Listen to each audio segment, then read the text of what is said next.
everyone. Welcome to the Stop, Drop, and Knit podcast here on YouTube. My name is Lisa, and I am coming to you from Long Island, New York. And today, I am going to take you all with me into Brooklyn. Yesterday, I had the best time meeting for the first time Catherine Clark, designer of the amazing Knock-2-A-Day sweater. If you guys have been with me for a few episodes at least, then you know that I recently finished this test knit that I did for Catherine Clark of her new Knock-2-A-Day sweater pattern that has just come out a couple of weeks ago. Maybe a month ago now. Maybe it's already been a month. It seems like a couple of weeks ago. But I realized that Catherine is located in Brooklyn and I am in the center of Long Island. So I am about an hour and a half away from Catherine in Brooklyn.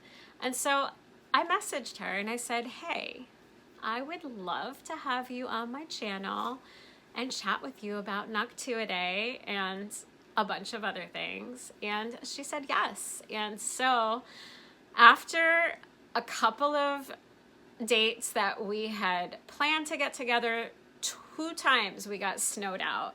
Finally, yesterday we had some nice weather and I was able to get out there to Brooklyn and we chatted for like a good 45 minutes about just everything, about her designing background, about collaborations with yarn dyers, Shell sweater, Knock-2-A-Day sweater, running Brooklyn General, everything. We chatted about squirrels, like so many things. We chatted about so many things. So I'm really excited to bring that to you guys today. So this is not going to be a normal episode, even though it's coming out at the normal weekly time. I'm not going to be sharing any finished objects or whips or anything like that with you guys today. Instead, we are going to jump straight into my conversation with Catherine. So I did an interview with her where we chatted about all the things. And then she is giving everybody a little up-close duplicate stitch tutorial because for the hem of this sweater, I still have not done my hem. But for the hem of this sweater, she has a hidden message inside that she has added in with duplicate stitch. And so she agreed to do a short little tutorial to get you guys started, well, to get me started on it, but me and all of you guys, to get us all started on how to do a duplicate stitch message in the hem of your sweater if you want to. And then, of course, we headed across the street to her Brooklyn General shop, and she gave us a little shop tour. So I really hope that you guys enjoy this episode today. I know that I had a really great time meeting Catherine for the very first time and just getting to actually chat with the designer of one of the sweaters that I have knit up. It was really cool. Catherine is great. We had a lot of fun. I hope that you guys will enjoy this. So yeah, that's all I have to say. Enjoy and have a great day. Hello, everybody. I have the pleasure of sitting down with the wonderful Catherine Clark, designer of the Knock-2-A-Day sweater. So thank you so much for sitting down with me and inviting me into your home to talk about this amazing sweater. So the focus of our little chat will be the sweater, but before we get into that, I would like for you to introduce yourself and tell everybody, how did you get started designing? You've been designing since you were 16? Well, I guess I can say I've been designing since I was 5. 5? Yeah, because I used to design things for my animals. That's amazing. And but I didn't really, and I didn't publish anything. Like for your stuffed animals or your pets? Both. Both? Yeah. So but I didn't publish any design. I used to in college and right after college, I would design things and do like one-of-a-kind sweaters, and I sold them, but I never published a pattern. So until a couple years before I did eShell. Yeah. So well, were you knitting since when did you start? Oh knitting? yeah, you know, I've been knitting Since my you whole were life. 5. Yeah. Mm-hmm. Yeah, never stopped. That's amazing. Yeah. So My mother taught me on a long car ride. Kept us quiet. I think with my son, with knitting needles on a long car ride would possibly be dangerous. Yeah. I also had a moment where I broke my foot when I was little, and so That was a really good. that's when I got activity. started. Yeah, yeah. That's really great. I didn't start until I was in college or graduate school. So I got pretty late start. And then I was on and off for, I just wasn't a serious knitter for maybe 10 or 15 years. No, not 15 because I'm only 42 now. So I think I started when I was 25. And then I just knit on and off for a little bit, but I got really seriously into it maybe 5 years ago and just haven't stopped at all. And So. I used to work at when I first got out of college, I worked at a birth center on the Upper East Side, and I was the nighttime birth assistant. This is before I went to midwifery school, and all I did was knit. I just stayed up all night and I knit because there was nothing to do. Yeah. Unless somebody was in labor, obviously, Right. But I was there regardless. There's a lot of waiting. I was there regardless if someone was there or not. So Right. I did a lot of knitting then. A That's lot of a- designing then. A lot of designing Yeah. then. What was your very first design? Do you remember? I think the first one was the first one that I published. Like both. Let's do like your first, Uh, the first one ever that you can remember, and then maybe the first published. Well, I did so many. I used to like just knit a doodle, like just like throw colors in and just No patterns. No, you're I designing wouldn't follow the a patterns, pattern. yeah. I would just, it was just like, Whatever came up. scribbling. Yeah. I mean, sometimes I would like do a little thing on graph paper and then sort of follow it. But, so it was all happening. I did this all like, maybe like 10 or 15 sweaters at a time. You know, I was just like constantly working on stuff. But so I can't, and they're all gone. I don't know what happened to them. Did you? I gave them away, and I don't know. I don't know where they ended up, but so I can't really remember. I can't say like this sweater because they're not in my head. Was your first published design before you had children or after? Because you've got three. I have three kids. Yeah. Well, my first one was just a couple years before. Well, I've been publishing little things as like shop patterns, like little baby hats and little Booties. Yeah, like just like little things. And I did publish a pattern called A League of Her Own, which is like a baseball jersey kind of Yeah, I've seen thing. that one.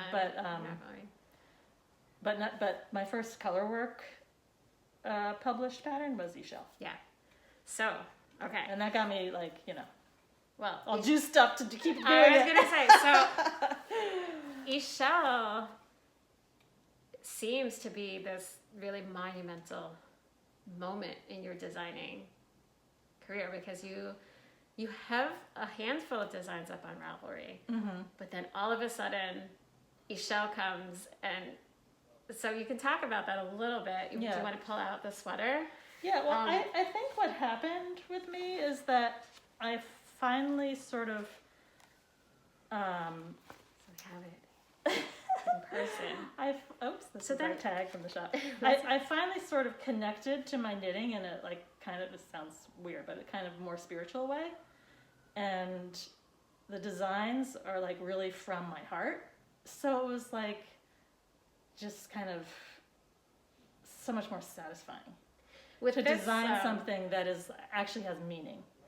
I wanted to ask, I know that the inspiration, like the submission call for this was the moon, the lunar cycle, but it seems like this was a idea that you already maybe had inside of you that maybe just coincided with this call, Exactly. rather than, I've got to create something based on No. the moon. Yeah, Like it seems like your idea came and then it just was serendipitous. Exactly. Yeah. Like I got that call in my inbox, and I was like, okay, I have to do You this have to do this thing that I've been thinking of, and yeah. And then so, look at where you got. I mean, you're on the cover. I know, isn't And that crazy? So, this, I mean, I didn't know I was going to be on the cover until the magazine came out. and what was your feeling? I was just when you like, saw it? oh my God. Honestly, I mean, I've had this magazine for a couple of years, but I actually really just sat and read it cover to cover just Really? the other day. Like Yeah. I flipped through it, but Yeah. it really makes sense that this is the cover design. Like when you look at all the other patterns, like this kind of is the grand. Like Yeah. it encompasses the whole entire lunar cycle in it. Yeah. So I'm, obviously I'm a midwife. Right. And I have this feeling about the lunar cycle and how its connection to women and their cycles. So I've had that idea for, since I've been a practitioner. So it just was like, just came out in the yarn. But Same. I mean, same idea. and I find that it's. Did you make this?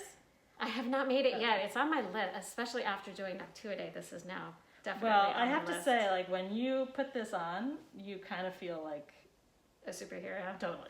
Yeah, I can It's- see that. It seems like just very, very powerful, Yeah, it's almost like a armor exactly to it. like a shield. But I find that sometimes when you do something that's not forced, like that's just been part of you first, that's where, I mean, look at how successful this was, and you weren't really trying. Like you submitted it because I didn't it actually. just happened. I've never submitted anything before. So this was your a first terrible submission? Yes, Oh my goodness. it was probably like a terrible submission. I had like, I don't know, it was probably like coffee stains on it or something. And like a sketch, a hand. I'm not a great drawer, so. And then they got back to me like, I don't know, much later than I had anticipated, so I had kind of forgotten about it. I was just like, oh well. Oh well. And that, then, and yeah, it is and what then, it is. At least now. yeah, and I hadn't done, But you also hadn't actually knit the sweater no, either, right? no, You just said this is an idea that I had. right, And, which is how you usually do Right. submit things, yeah. So, well, you obviously Then got your they- idea across. yeah. Right. And then we went back and forth a little bit about the yarn, and I was really insistent about using this particular yarn, and they wanted me to use a different yarn, and but I won. That's good.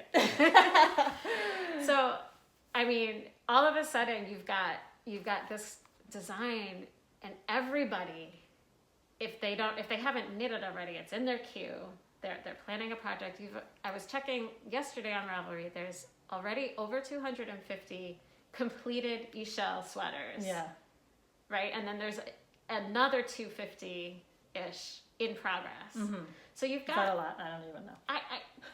I mean, I don't know, but in comparison to the other designs that you've put out, all of a sudden, Right. all of a sudden, here you are, and like you're on the cover of a really, really well-known magazine, and you're visible, all of a sudden, and everybody. How does that make you feel? Till all of a sudden, you're kind of like got thrust into the spotlight a little bit. Yeah, I mean, And- it doesn't change me. Yeah. No. But I mean, I guess what I'm saying is, does it feel any different, like when you see these sweaters that you designed? Like, is it really cool to you to see somebody? I like, love wearing- seeing people wear. I love it when people come into the shop wearing it. That's super fun. Yeah, I mean, I'm the goal in designing is to make people feel proud of their work, right? Yeah. So it's wonderful. People they feel so accomplished when they've knit something that's challenging like that, and that's what I love.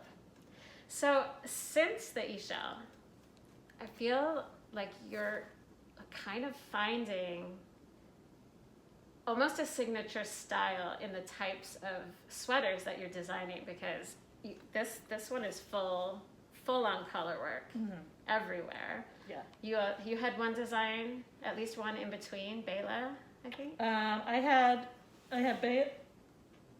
had Free to Fly. Let's pull them out. Okay. And show. Yeah. So there's this one, and then I had I can't remember which was first, Free to Fly or Bela. I think Free to Fly This is came Free to first. Fly. It's gorgeous. But it's also, it's not just everybody, when you think of a colorwork sweater, at least I think of a colorwork yoke. Sweater, Right, where the, it's where more the of a colorwork picture. is It's more of an focused. all over like picture, which is, it's challenging. Like I wish I didn't do those. It must be challenging. Like the design part is a pain in the neck. Yeah, I would say it must be challenging for figuring out the numbers for for grading the different sizes. The grading is really hard. Like Bela, because it's very specific. Bela right? is only in 3 sizes. When I saw this one's on my list too. So this one is about the bees. Actually, this one is about working together. This is like community. About But even community. so, I mean the sleeves. Or now it's about herd immunity. right. So like the sides, you know, this is where you would have your grading challenge. So I actually had to do 3 separate charts for the sides. For the sides. And then I'm knitting it now in a sport weight. Oh no, sorry. What am I doing? Or this is a sport weight. This is a sport weight.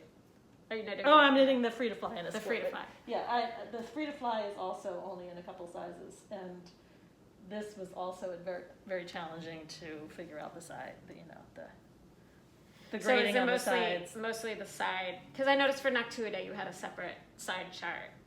Yeah, as well. Like I was constantly between different charts for the different sections. I did it initially, but we figured out that was probably the easiest way to explain it.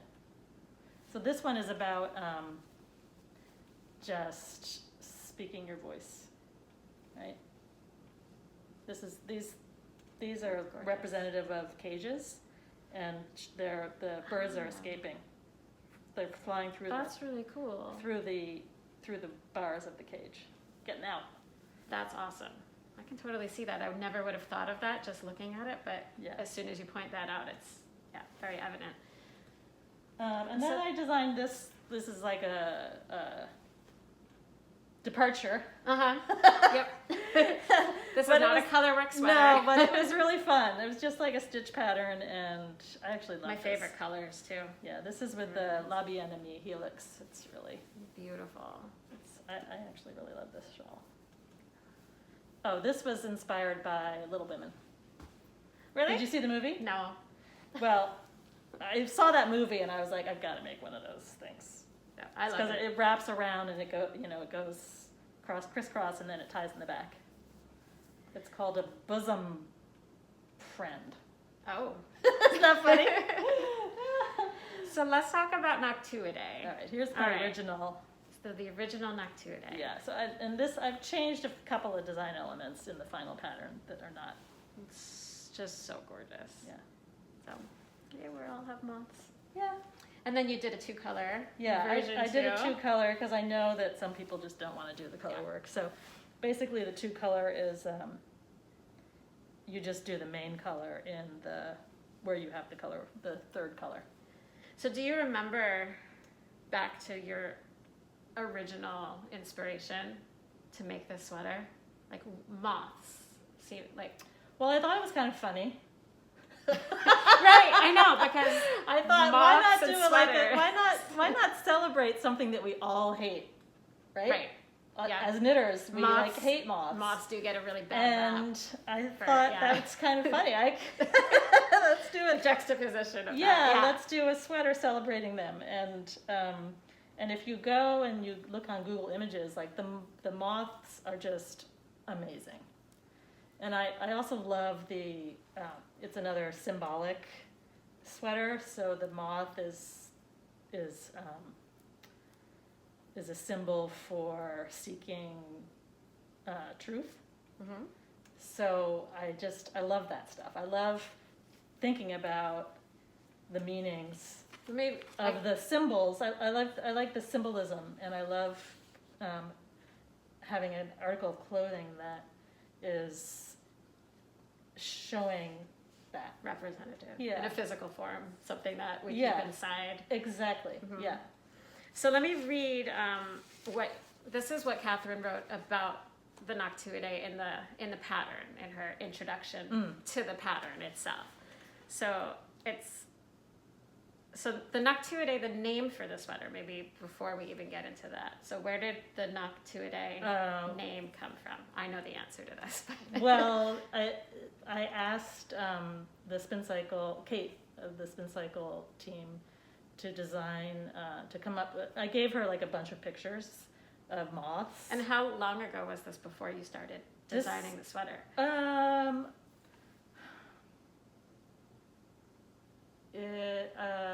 I hadn't actually, I can't remember. I don't think I actually had started knitting it yet. So this was still part of just like the yeah kind of idea in your head? Yeah.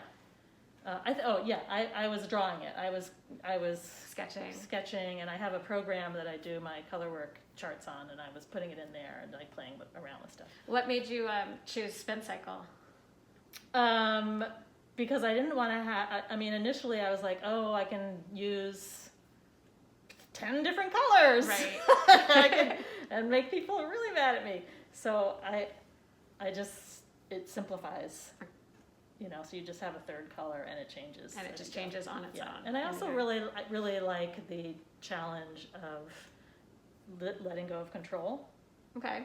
And letting your yarn sort of have a life of its own. Especially with the Spin Cycle, I mean, you can even see when you post all the different pictures of the Noctuidae colorway. Yeah. There's so much variation. Yeah. I mean, even now, like yesterday we did a whole update, and the yarn is like you could never actually replicate this sweater No. exactly in terms of colors, because you're just at liberty to what the yarn. Yeah. And I did cheat a little bit. I made this yellow on purpose. Yeah, like I didn't want it cut out a little bit. Yeah, I think mine cut out a little bit. What is mine is a blue and a pink there. Yeah. That's just where I didn't decide, but I just let wherever I was. Yeah. So I started. So Kate, when they sent me the yarn, they had named it Noctuidae, and then I was like, and Noctuidae means what? It's the Latin family word for a family of moths. Yeah. Is it a specific moth? No, it's like a family. Overall, yeah, a moth family. Yeah. So that's where the name comes from. And so in her pattern, and I like the way it sounds like night to the day. Yeah, it rolls off the tongue super easily. Yeah. All right, so Catherine writes, Noctuidae is a tribute to unseen beauty. It is an ode to the light seekers, those who spend their time here on earth looking for deeper meaning. Like moths, we too are victims of the world we have created. While they search for the true light of the moon, we are also searching for the truth. While they find it in the moon, we find it in our unconscious and our intuition. So that's a really lovely descriptor of the inspiration of the pattern before you actually just dive right into chart 1. Yeah, chart 2, chart 3, Cast chart on 4, that. chart 5. So actually, and you have a hidden message. So you have like a little hidden. Oh yeah. Hidden. So that was an afterthought. I didn't plan on. It's kind of an accident. It was an accident. Yeah. But it's so perfect. I know. It just was like. It's like, how could it not be there? I know. No. I'm kind of bummed that I didn't think of it. But you did. I know. Kind of like the afterthought heel. Yes. Right? Yes. So what happened was I was knitting along, and just because I like to get right into color work, I always have it, not always, but I decided to put the color work into the ribbing. So you can see that hold it up a little higher. Oh, sorry. You can see the ribbing has the contrast color in between. So when you do that, it loses its elasticity. So it's really, this has a little bit because it's a small circumference, but on the hem, when I finished casting off, it just sort of like rolled up. Like, so if I cast off here, it just, I did not finish mine yet, so. Yeah, when I put it on, it just didn't like the way it hung. So instead of just binding off here, you then decided I decided to do a hem. add in a hem. And so we're going to show you in a little bit, we'll do a little duplicate stitch tutorial to show you guys how Catherine places, because that's what I'm intimidated to start this duplicate stitch hem. I want to do it. I'm like, I've never done duplicate stitch. It's just a little bit of math. Well, I've never done duplicate, I've got to do math. A little. For the placement, right? Or, well. See, this is why I'm having you help. Yeah. So she's gonna show us, like, I'm a little bit intimidated on how to center the message onto the hem. So let's hold up. I don't know if you can see it.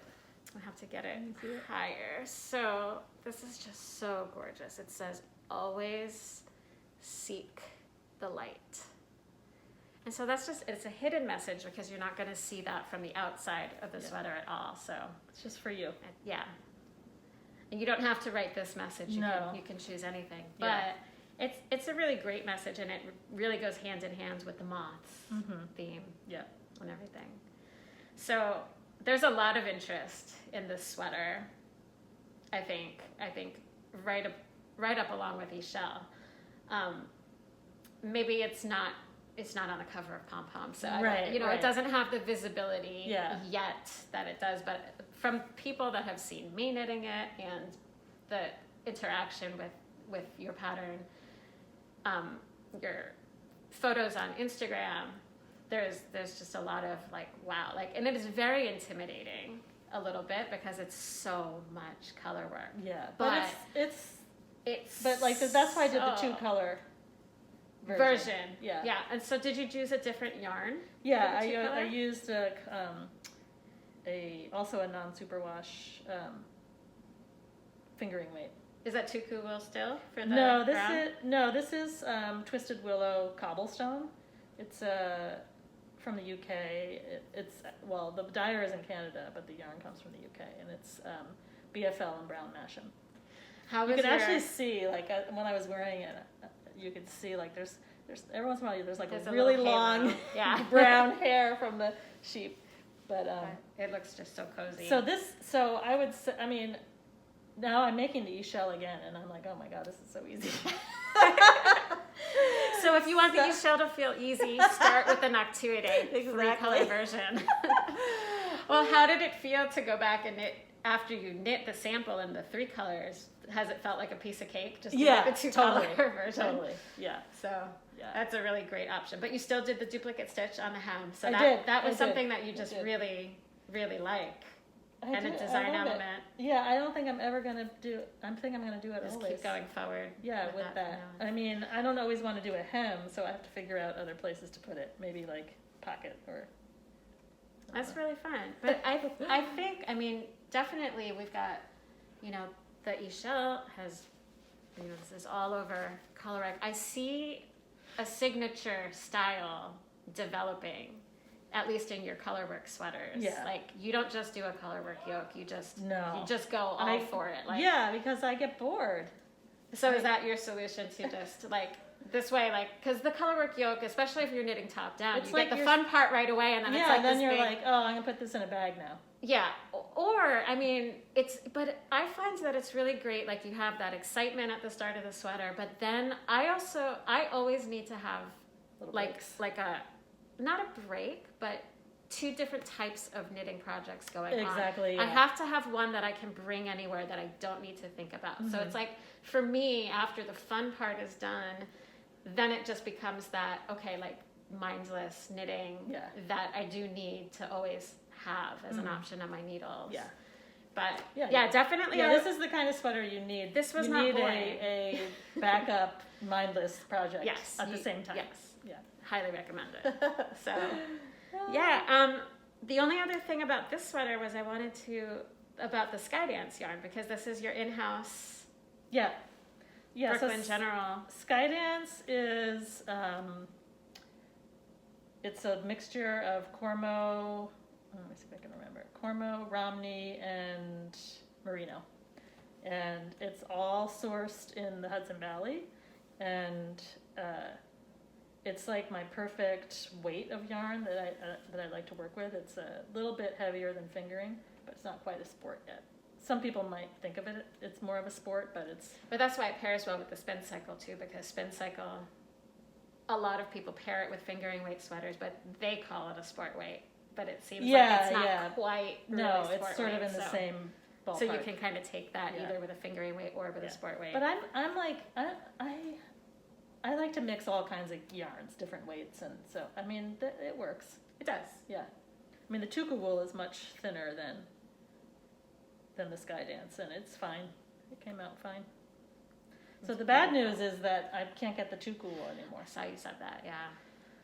Yeah, so now you're trying to figure the out. mill is not, they don't know when they're going to have it again, and so I spoke with Jill Draper, and she's got, I mean, I just happened to, I was like, let me see if Jill. I love her yarn. So let me see if Jill has So anything. much, yeah. And I went and I was like, oh my God, she's got the perfect. Well, that's great too, because she's in this area of New York. And it's also too, right? local, So that, and yeah.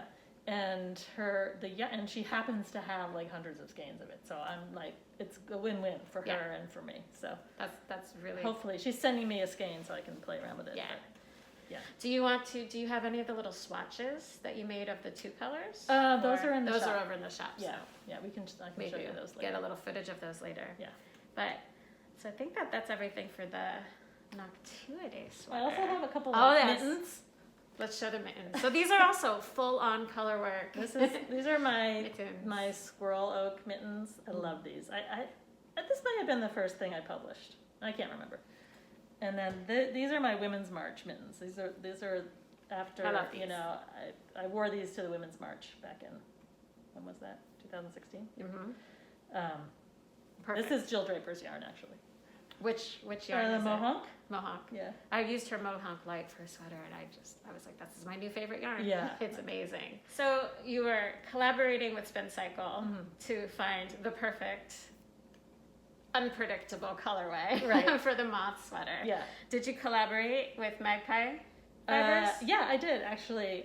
Before I started knitting this, I reached out to Damie and I was like, I'm making this sweater and I need a moon color, and I sent her all kinds of photos and she sent me some samples and I swatched and I was like, no, that's not it. And then finally we settled on this color, and I named How did you come up with it the Moonbeam.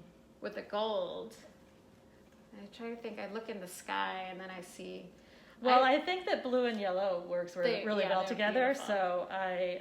Did you ever consider? I've seen people have knit this up in like a more of a black background with like that like grayish moon kind of. I've seen. Actually, I was looking. That looks gorgeous this morning at a bunch of projects. Yeah. But you decided to go with a golden. Yeah. A golden hue. Yeah. And I just love. Maybe we can just hold it up a little closer so that people can just see the variety. Oh, the speckly. Yeah. Yeah. It's just gorgeous. Like it's a tonal and with speckles, and even the blue in the background has kind of like a purple, and that's called Empty Night. It's just the most amazing. That's all. Too. That was not a collaboration. She had that already. Yeah. So had you picked that color? She was like, oh, you had to pick the color that's the hardest to dye. Oh, of course. Because nothing you do, I mean, everything seems like it just has to be complex. Yeah. Not in a bad way, complex. Just Yeah, it's what but it's what I crave. Complexity. You have to work if you want something truly spectacular. Yeah. You've got to just work for it. And so, if you have to pass that work on to the yarn dyer, so be it. No. You knew what you wanted. And then this one. Let's show this one. That I'm working on now is. I want to drop my stitches. Yeah, don't drop the stitches. There it is. This is the bloodroot color that Amy from La Bien and Me worked out for me for the shop.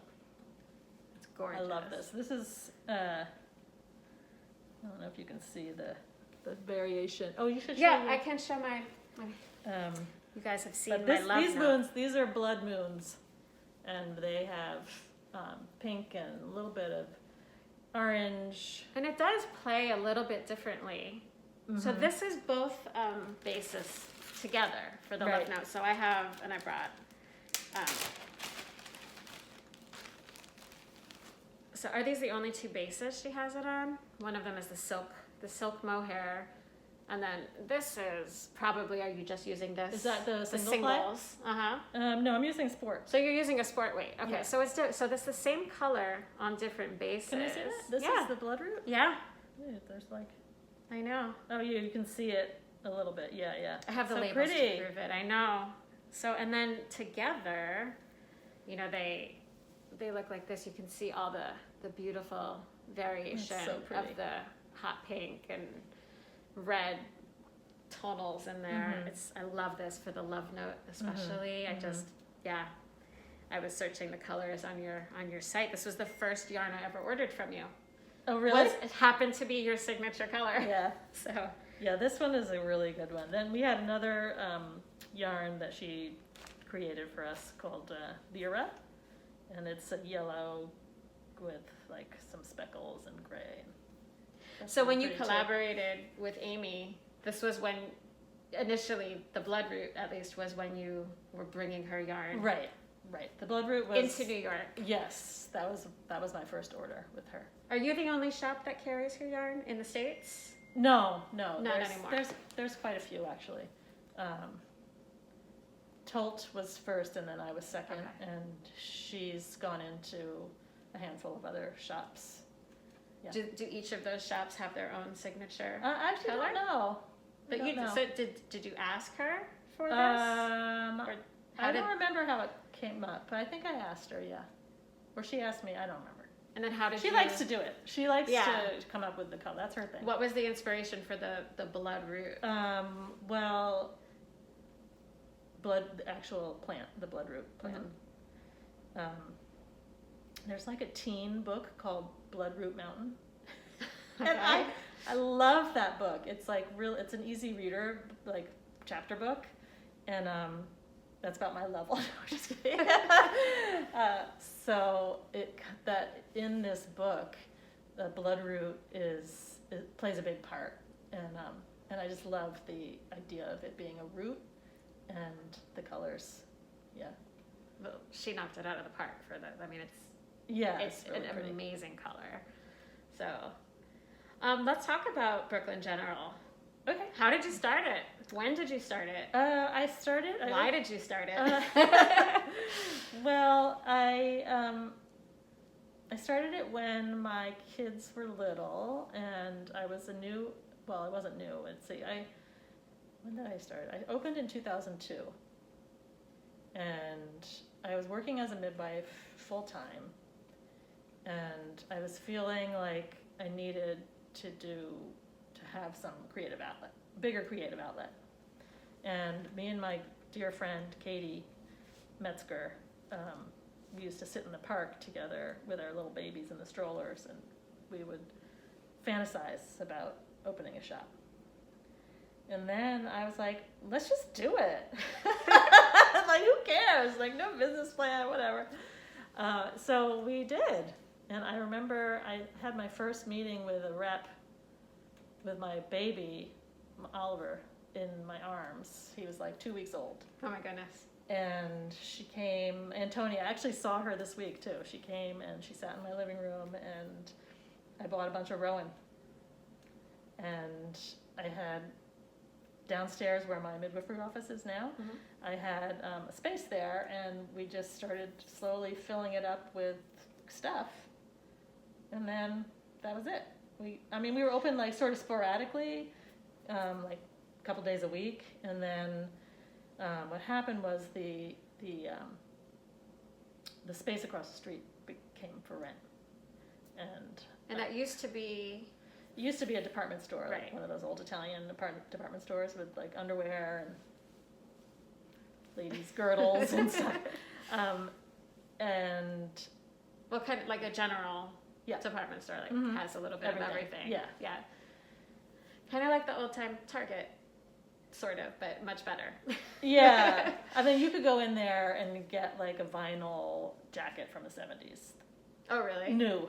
Yeah, like Okay. new old stock. Okay. There's still boxes of stuff down in the basement. Really? Yeah, like knitted underwear and You don't sell knitted underwear? I tried to come up with some kind of plan for those, but I don't know. This is a waste of time. Anyway, so that came up for rent in 2006, and I moved over there. And I remember when I moved, I had a very small, shop, and it was really a neighborhood shop. There was nobody. I had like a very clunky website. That's how websites were back then. And my customers helped me move. Like it was like we would just threw everything into garbage bags. Yeah, and we just walked it across the street. And I was like, oh my God, how am I ever going to fill up this huge space? Well, you have. I know. I haven't been there yet, but there's I'm so much excited. stuff in there. It's like, oh my God. So, I mean, does that really fill a urge to buy yarn? Then you've got to buy yarn to stock the Oh yeah, shelves it definitely satisfies my Yes. yarn shopping cravings. Yeah, I don't know what I would do if I mean. But it's not just yarn. Like you've got fabric and Yeah. notions and Yes, it's everything. Fabric is everything. I mean, fiber yarn related. is certainly like my focus more than the fabric, but the fabric is a close second. It's like So for as a crafter, is knitting like your main? right now it is. Right now it is. Yeah, but I've had moments where I've only sewn, and I feel myself getting drawn to that again. I have like a whole pattern line that's waiting to happen. Yeah, Launch it's like into the world. yeah, it's. I mean, that's a whole project, but Yeah. I love sewing. It's a whole different thing. I don't sew yet, but I keep talking to my husband. I'm like, I really want to start getting into making my own clothes, and maybe over the summer when I knit a lot of socks over the summer, not so Yeah. much the project, but the summer seems like a good time to maybe experiment with that a little bit. Yeah. So maybe you can help me find like a little simple T-shirt. Yeah, or dress or something. I'm actually in Pattern. the last couple of days I've been thinking about how to set up a sewing tutorial studio so that I can So you do a sew lot of and people can watch and we can do it together. Not really a class, but just like, I'm going to work out this pattern and make it, and then you can save yourself from making all the mistakes that I made. Those are the best kind of tutorials, Yeah. though. Like you Yeah. know, not how to do it perfectly, but how to don't do this. Yes, exactly. So how I know prior to the pandemic, you offered a lot of classes. Yeah. Right. Yeah. And that was, I'm imagining that was a great way to build community in the neighborhood and from the greater. Yeah, we had all Area kinds here. of things. So how have you been able to continue teaching classes at all during this Well, time? we did teach a few classes in the summer because we could do it downstairs here in my house. There's a big room, and I set up tables, and we could have fans and have the windows open. But once it got cold, That's more difficult. Yeah, we didn't feel comfortable teaching inside. So I don't know. I mean, hopefully. Have you done anything on Zoom? No, I Or- haven't figured out the Zoom thing. I mean, this sweater took all of my attention for a year. Well, that's a really great quarantine project, right? Is this sweater? I mean, yeah. that's if you want to focus on something during quarantine at all. So I do have a lot of responsibilities with the shop. I do all the ordering, and I work there 2 days a week, and I manage all my employees, and so it's a big job. So the classes have sort of fallen by the wayside, unfortunately. Do you see that they'll hopefully come back? Well, to the that's why I'm shop? saying that I'm going to try to figure out a studio, so I can do Zoom. I'm more like, I mean, I feel like we're sort of, I don't know if we have,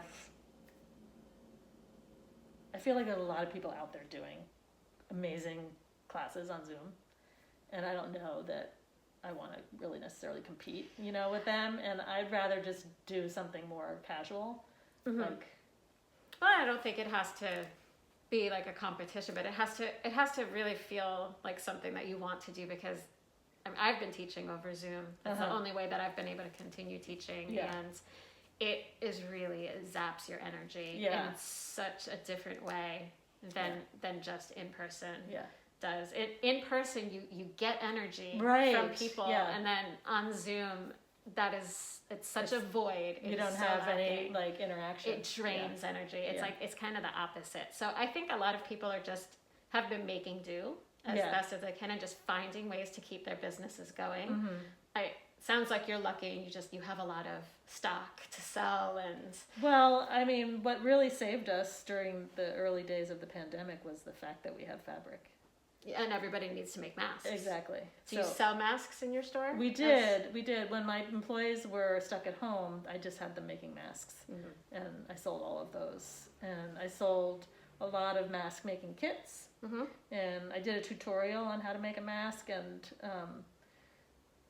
people were, was like, just anything. And nobody had them at that point. So people were just making them, and I was like wheeling out like a shoe rack with like mask kits, and I just was like, take it, do whatever. And there was like a line around the block and to come and get the mask kit. And I had people ordering fabric, like 20, 30 bolts. Yeah, did you find like fabric your stock was depleting very quickly? Oh yeah. And the elastic, I heard, was very hard. Yeah, the elastic was hard That was to the get. worst part of it. And I did a couple of collaborations with some people that were doing stuff for people in the hospital, and that was crazy. We had some wedding like designers that were buying fabric to make masks for the wedding parties and like nice stuff. Yeah. So, but that sort of died down now. Everyone's making masks. It's easy. You just mine's from Old Navy. Yeah. It's a plug Old Navy, but I just don't know how to sew. Once Old Navy and the Gap got involved, we couldn't really continue to make masks because we were, they were but 20. We were charging $20 for a mask. But you filled a very important need at the time. Yeah. And you made it accessible to at least your very local community. Yeah. And you also helped then, makers, small time makers, be able to make products to help them sell to people for a little bit of So I was in there every single day during the lockdown, filling orders. So you were very busy. Yeah.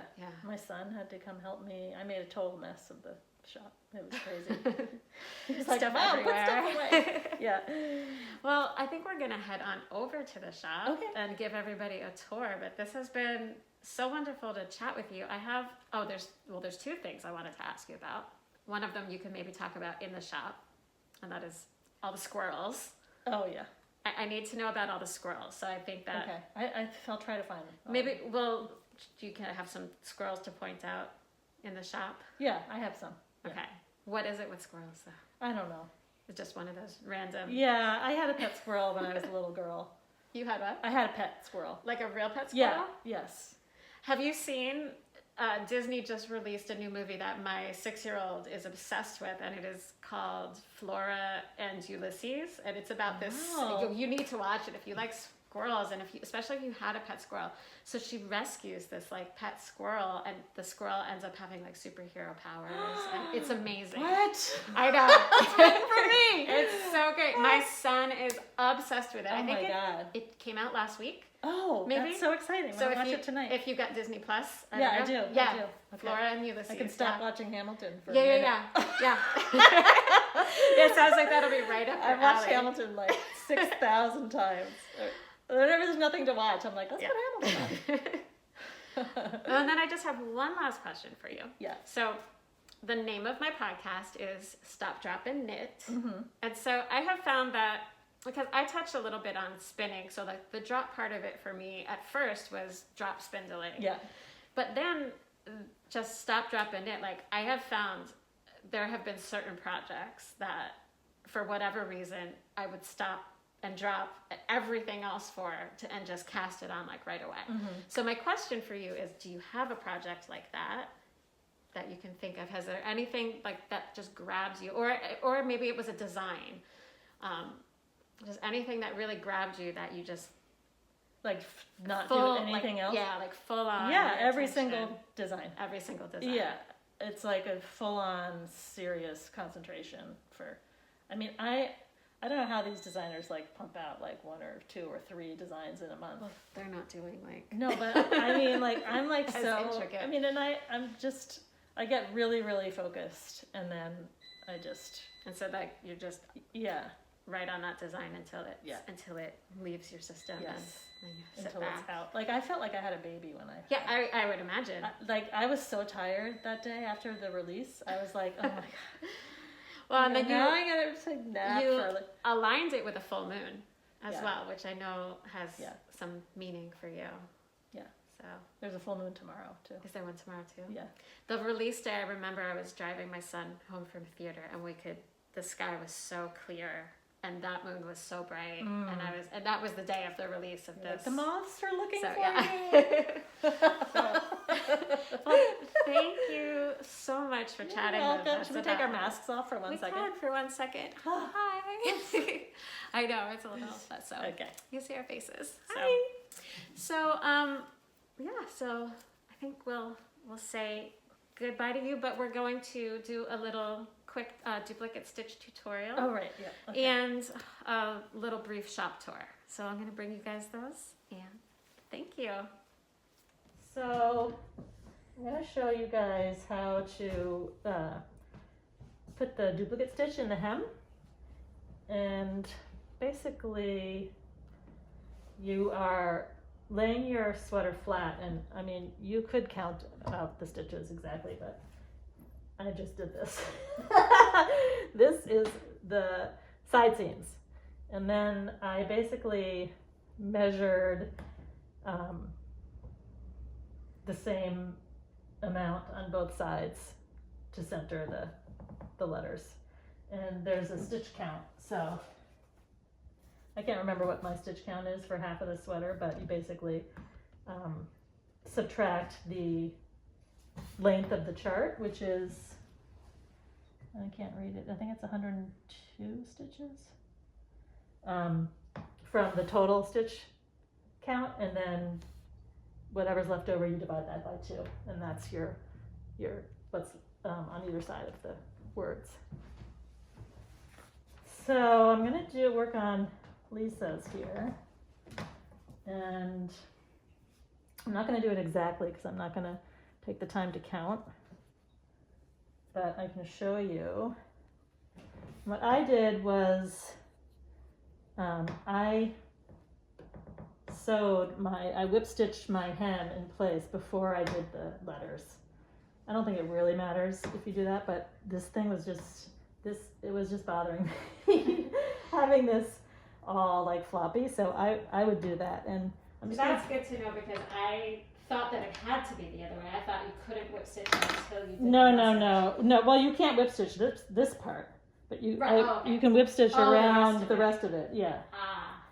And it just sort of, I don't know, I don't ever do things in like a linear way. I jump around. So when you're doing the whip stitch, this is how I do it.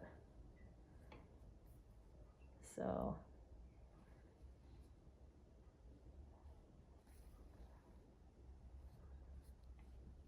what I did was I go in the first leg of the stitch, and then wherever you're going to start, I think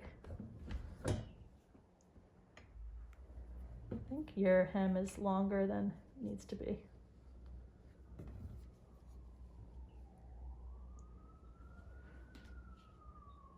You don't want to start interfering with the color work, so you want to make sure that your hem is being attached below where this moon is. You know what I'm saying? Mm-hmm. So it's like right here. You can see where the rib starts on this side.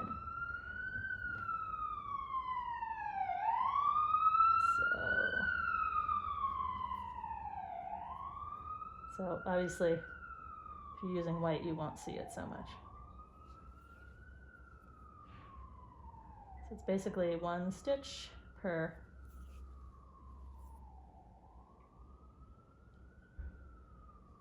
and you go into every single stitch.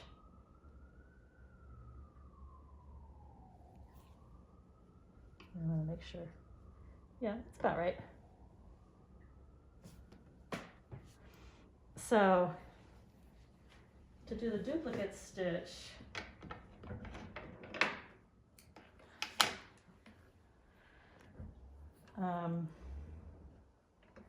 Assuming I've measured out everything and I know where I'm supposed to start. Here's my chart. Where is it? There it is. So I found that in doing this in lots of different ways, the easiest way is to work from the bottom to the top. Somehow when you're going from the top left to right. Yeah. I mean, that doesn't matter as much as working up instead of working down.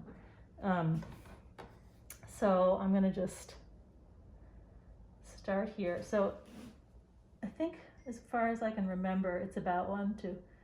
You're also centering it on the hem too. So I'm gonna start 4 stitches up from the turn. And then, I don't know if you can see this. Can you see it? Mm-hmm. So you're coming into the center of the stitch.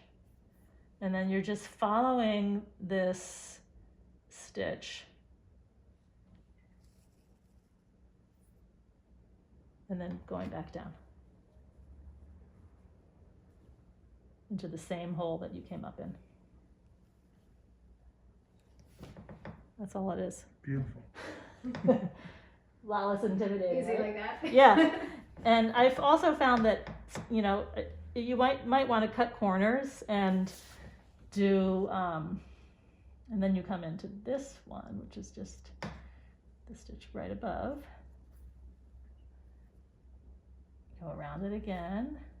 Or maybe if you just do like 5 or 6. Yeah. And then you'll be tempted to do this, where you go back down and then come right back up. Yeah. But I found that for some reason that doesn't come up with a nice stitch. So you want it to be like a little bit plump.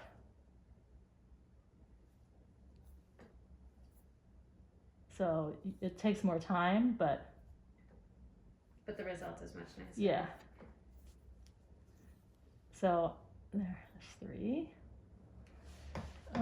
Okay, so then that's my first leg of the A, and then I'm just going to step right over to the stitch next to it.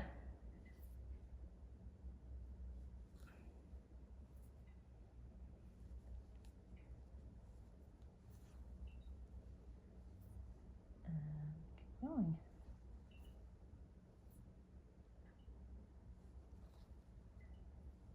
It's really just as easy as that, huh? Yep. Why am I so intimidated? You're just following and sometimes you'll see, like, sometimes it'll be around the stitch. So what I do is I just grab both legs of the brown and kind of pull it a little bit so that it's more resting on top.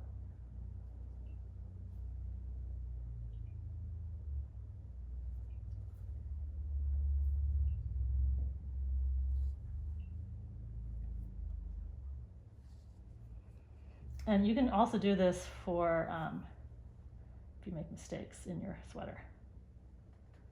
I do it all the time. Like if you forget, especially in these kind of sweaters, like if you forget this little piece and you're already down here, Yeah. do not rip back. Whatever you do not rip back. You can just go in and do this right there.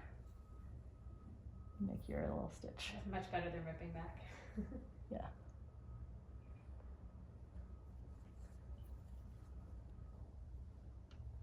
There, that's 4, and then I'm gonna go to the right again.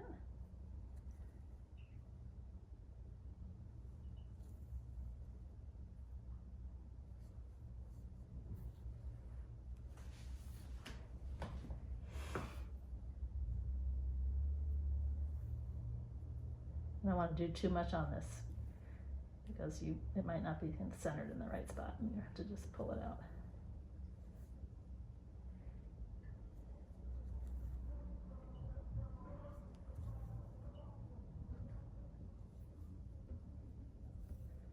Looks very relaxing, actually. Yeah, it's nice. So, So just a couple of things. If you're working a letter and you get to the top and you're tempted to go down the way you came back, the way you went up, don't do it. start from the bottom again? Yeah, well, yeah, so just like weave down to where you want to start and then start from the bottom, go up. Okay. Well, thank you so much. You're welcome. And I think I actually did a whole I did put a whole alphabet on the. So that you can do whatever. Yeah, so you can message. write whatever you want. Perfect. Thank you. Okay. Here we go. You can do the talking. Okay. Come on in. This is my shop. Hi, love it. That's Carlene. Hi. I want to live here. So let's see.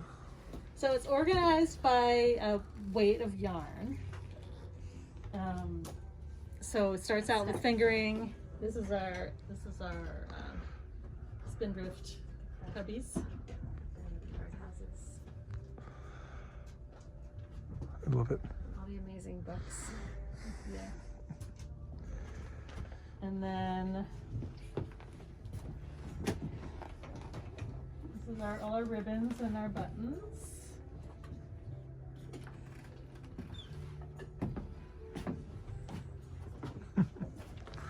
Spin cycle. Get the spin cycle off. Oh, I love this too. She's got. Oh, there's the swatches you were asking me about. You've got the pictures Huh? of everybody who's behind the Yeah. business, right? Mostly, yeah. I sort of slacked off a little bit, but these are the swatches. So these are the mom These on swatches. here.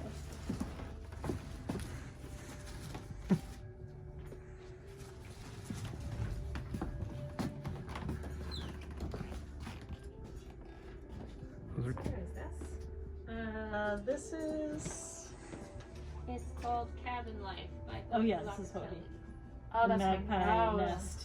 that looks really cozy. Isn't it good? This is the yarn that this sweater is made out of. Okay. This is the cobblestone.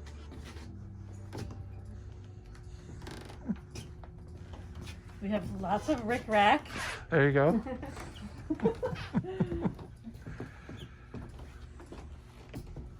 So anyway, so the yarn gets heavier as you go down.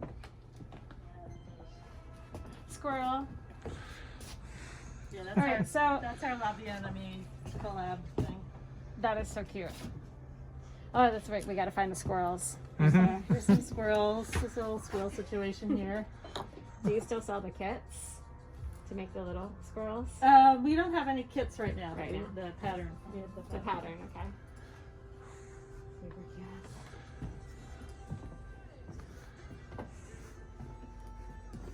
I would just want to be in here all day. So This have is to the look book that I just am picking up Mm-hmm. today. So this is our notions area. Out of here.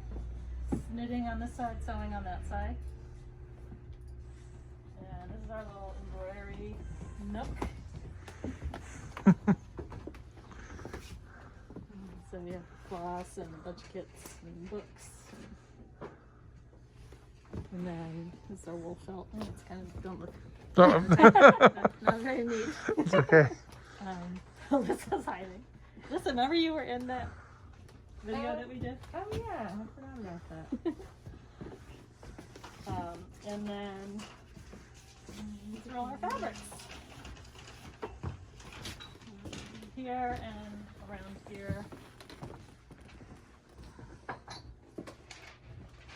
Because you have to have a llama in the picture. Okay. You got the llama. Got the llama. Yeah. There's the Skydance. Oh, here's the Skydance. Yeah. So this is your signature. I'm seeing everything that needs to be tidy.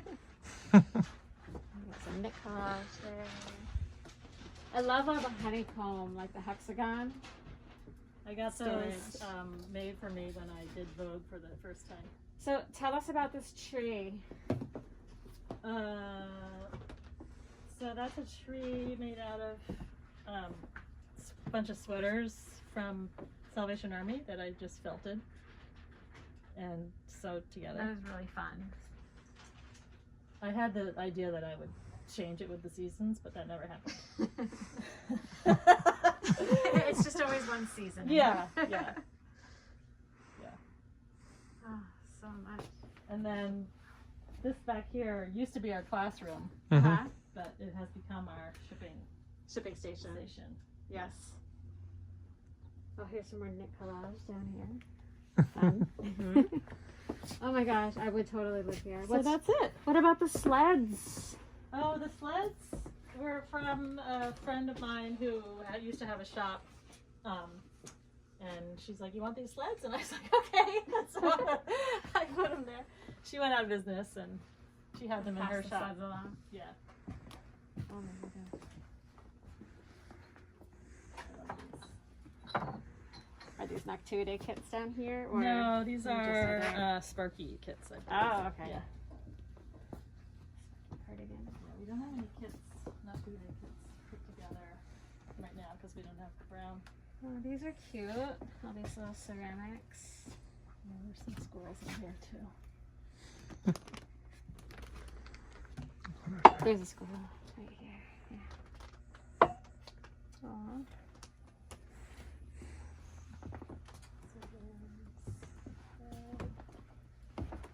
What a great little space.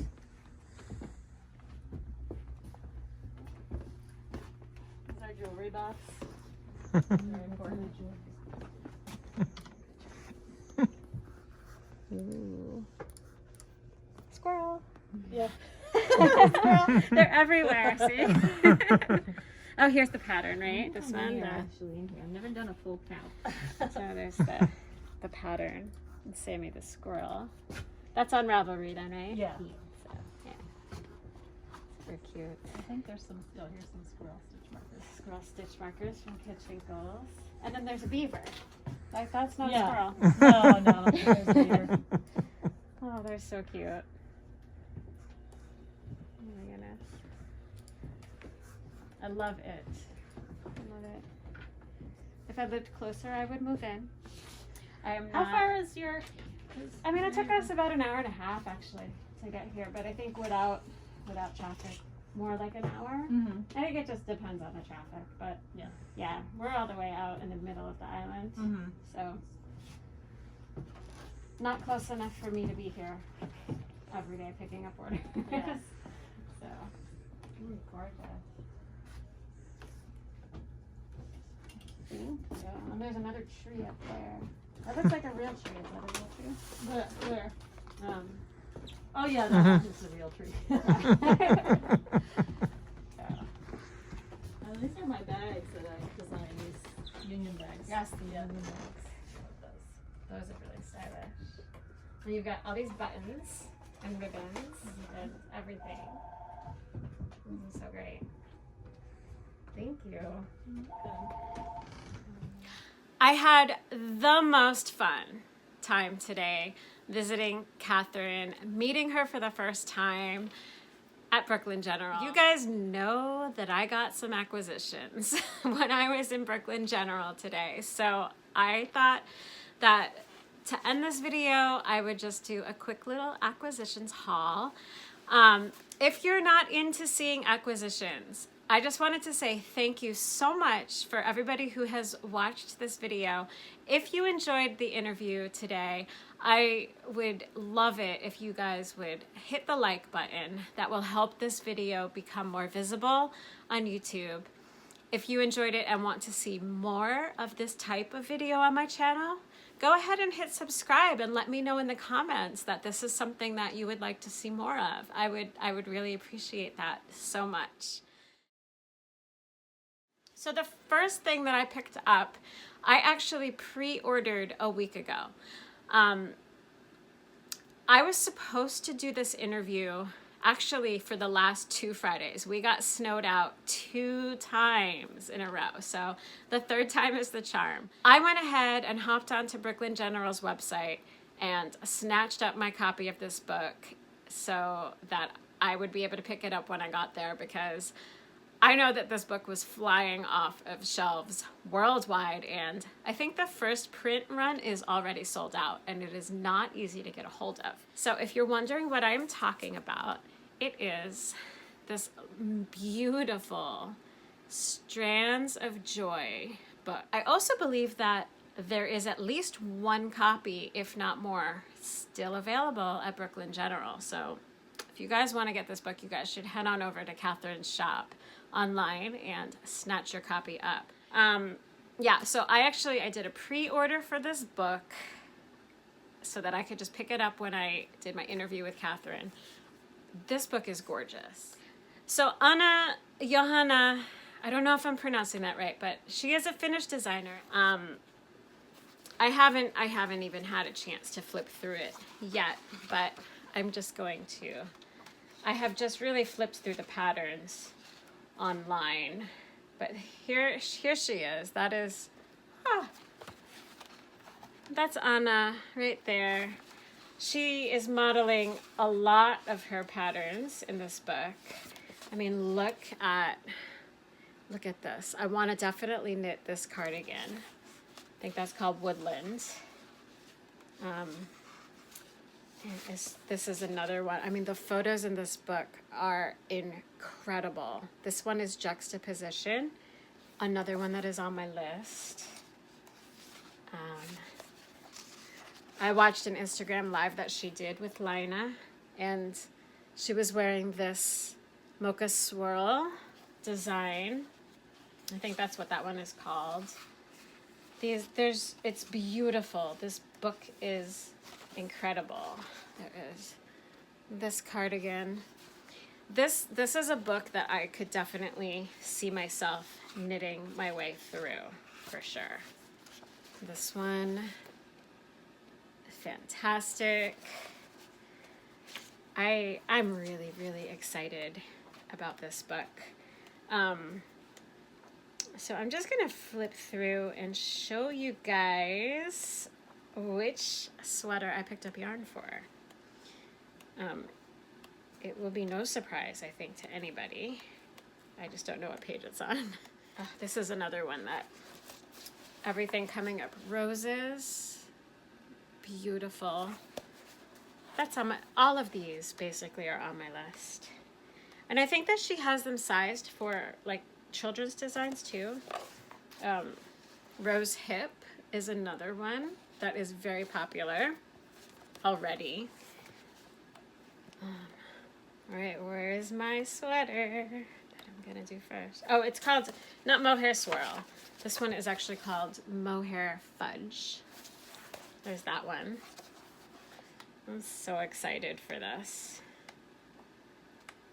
I need to be an octopus, and I need to have like 8,000 hours in every single one of my days so that I can knit all of the things that I want to knit. But here it is. Okay, so I picked up yarn to make this sweater, which is the cover sweater. So this one is called Thistle. You guys, this is going to be my first steeking project. I am a little bit nervous, very much excited, nervous and excited. Here's another view of the sweater right there.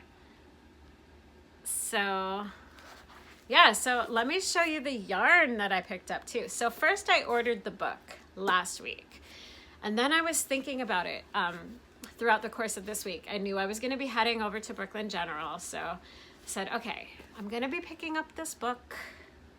I want to choose yarn. I want to support Catherine and get some yarn and make a pattern from this book. So I flipped through all of the designs on Ravelry because I didn't have the book in my hands yet.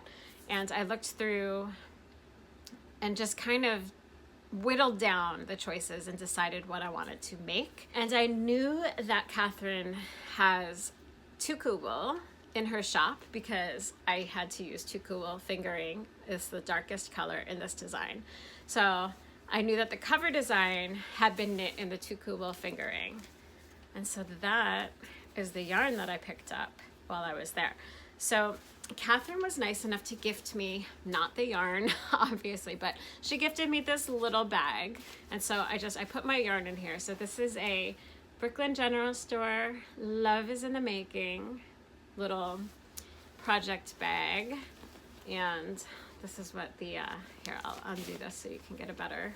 So this is what the back side looks like. So super cute. I love how she's got all her critters, like a little, of course there's a little squirrel, and then there's a rabbit. So it's very Catherine.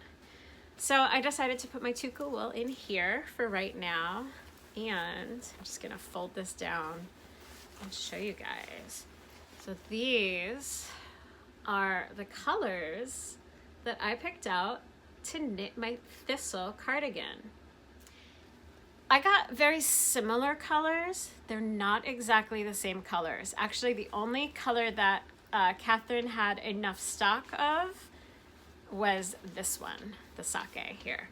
So I was able to get one of that, but for both of the other colors, I think they're gonna work really nicely. This is a little bit, this one is a little bit darker, but I think that the brightness of this one will work really, really well. And I think that there will be enough contrast between those two in the sweater. So I think that there will be enough contrast between those two colors for the color work. I think for this sweater, I mean, I have a bunch of test knits still going on, so this is not going to be cast on immediately. But I think that for this sweater, I am definitely going to knit a swatch because, well, number one, I would like to make sure that the colors really do look nicely together before I go ahead and knit this whole cardigan. But also because I've never steeked before. So for anybody who does not know, a steek is when you knit your sweater in the round and then you cut it open to turn it into a cardigan. I have never cut my knitting before. So definitely I wanted to use Tukuwool, the same wool that she used, because I know that it'll work, right? I know that it's not going to be too slippery. Yeah, so I'll knit a swatch so that I can definitely check that these colors do work well together, and also so that I can practice cutting my knitting for the first time ever. So I hope that you guys will stick around with me for that experience. I would like to have this design knit up in time for next fall. So it's not gonna be an immediate cast on, but I'm gonna do it pretty soon. I think I might work on this one like over the summer so that I can have it ready as soon as the weather gets cool enough next fall. Okay, so these were things that I had ordered ahead of time. I ordered the book and I had ordered online the yarn for this particular sweater. So I had done that all before even heading over to Brooklyn. But you guys know that I did a little bit more damage when I was actually in her shop. But so yeah, I'm excited to show you what I got. So I got 2 more things from her shop. The first is something that I actually really need. I got a Hide and Hammer project bag. I don't buy project bags, but she had this color. You guys all know this is my color. This berry color is amazing. I had never heard of a Hide and Hammer project bag. I'm sure it's very popular. I'm just not like up to date on project bags, because if I'm buying something, I always gravitate toward yarn. But I have realized, especially lately, having so many projects going at the same time, that I just kind of have project barf all over my couch and coffee table. I just have yarn and projects everywhere. Nothing is contained in a bag, and it is just a mess. It's a disaster. So I decided that if I was going to purchase anything else from Catherine yesterday, that I was going to have a look at project bags while I was there. And I mean, it took maybe like 0.5 seconds to decide on this one, because I saw this color and I said, that one's mine. So this is really looks like a great little bag. I think it's waterproof. I have since started following them on Instagram so that I can, check on it. But there's a nice leather handle, so I can slip it on my wrist and probably like knit right from the bag as I go. There is an adjustable closure for the bag. So let me set out. So there's lots of different adjusting settings on this. And then this bag, you can hold so much yarn in here because it goes so tall. And then if you don't want to have as much, you can just roll it down. So the project bag can be like this small, or if you want to like stuff a shit ton of projects in here, it can be like this. And then you can also fold it, you can fold it down this way so that you can have it contained inside while you're working on it. And then there is, let me see if I can fold this down a little bit more to show you guys, because I was just looking at this actually for the first time.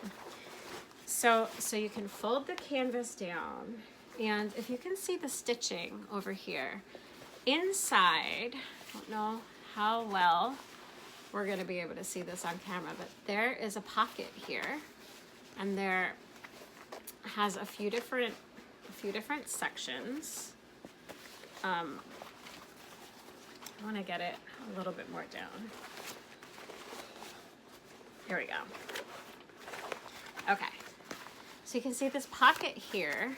There's two pockets. There's one over here that has like this size pocket.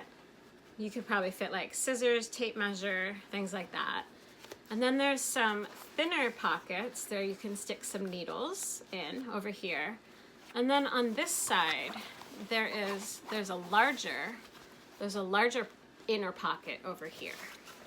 So I'm really excited to actually start using a project bag, like a bag that is meant for knitting projects.